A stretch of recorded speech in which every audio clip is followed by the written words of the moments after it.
There were plenty of other tests over the weekend and things got fiery at Optus Stadium in Perth between, well, an English lock and an Aussie lock, and also the coach, Eddie Jones.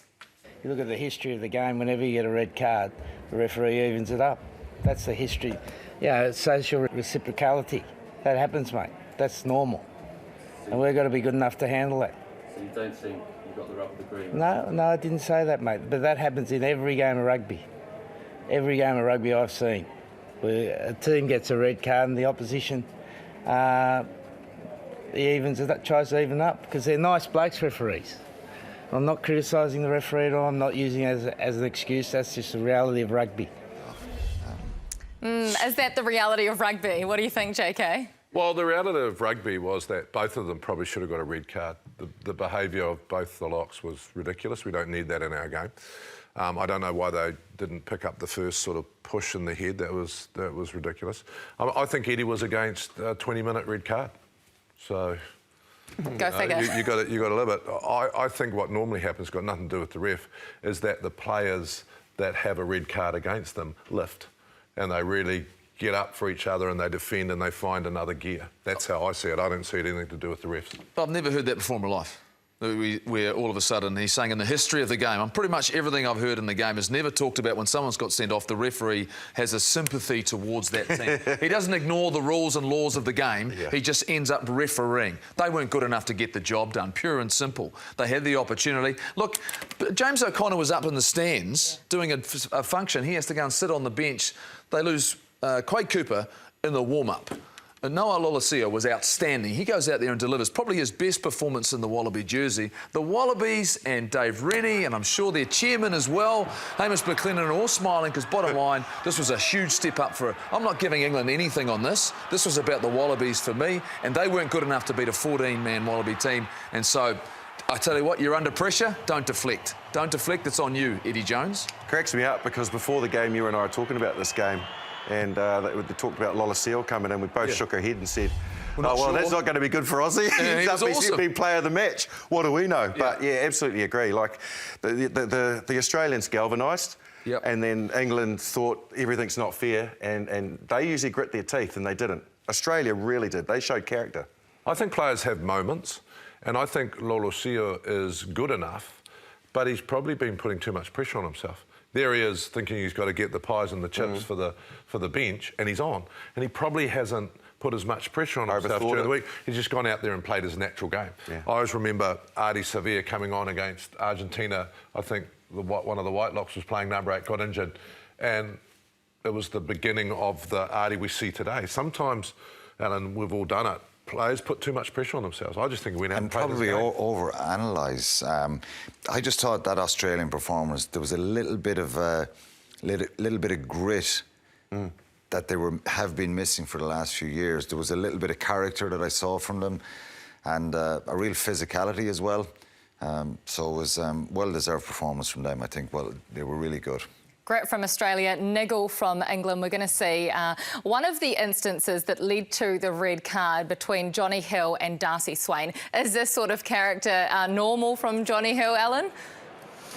No, I haven't seen it. I think he's pretty physical, but I've never really seen it. They seem to be had a real issue with each other right from the start of this game. He should have been punished for that. You can't kind of do something like that pretty clearly. He should have went off for that, and he may have an issue afterwards, but look, you don't want to see that. You don't want to see... I think Darcy Swain, a little bit of inexperience, he kind of bit a little bit, didn't he? And he should have kind of put that in here or into his brain and waited to try and, get him in a tackle. Hair pulling, come on. No, I mean, isn't that like one of the unwritten rules in the game, that you don't do this sort of stuff? No, I mean, it's mullet on mullet. That's what they're going for. Like, what? Yeah. I mean, what? Are you serious, JK? Justin, I mean, what's the game coming to if that's what they decide, driving in a mall's all about? And to be fair, if they dealt with the first one, where the guy's been pushed in the face, this may never have happened. I think they missed it. And look, he retaliated, he headbutted. Bottom line, he has to get punished for that. But look at this. This is what really annoys me. Look at this guy. Yeah, but what did I do? What did I do? Our game doesn't... Our game, we need to be very, very careful. So our game does not need both of those guys pulling here and stuff. Rugby's a hard enough game as it is.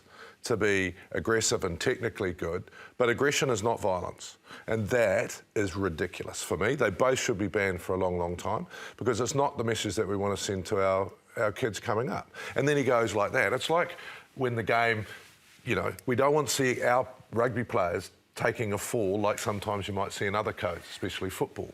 We've got to clean it up. They should be throwing the book at those, both of them. And he goes and headbutts. Now, I'd probably, you know, reacting to, it's frustrating, but headbutting is not the answer to it. But he needed to be protected before that by the officials. You're nodding away, Marshy, have you? Yeah.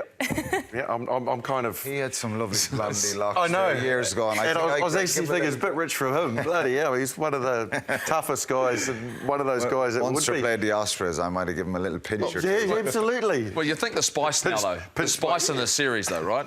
Like the spice between these two teams for the next week. Yeah. I mean, and remembering that all coaches are under pressure a year out from a Rugby World Cup in terms of getting performances. But last night, Marshy mentioned it, that Irish and New Zealand game was absolutely aggressive. They were right into each other, no given, you know, nothing given, nothing taken, very, very clean.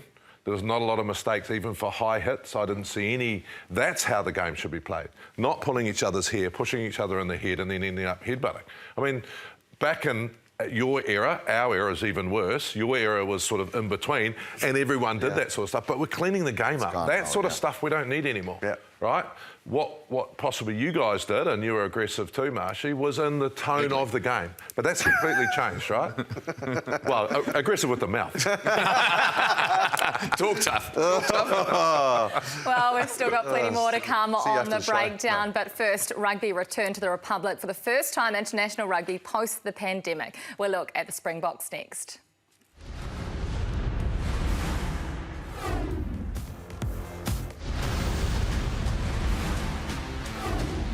For Wales, the 5 metres out, the reinforcements will come through. Springboks under pressure, Wales are over! Dan Bigger to regain the lead. Bigger's kick, oh! Flag stay down.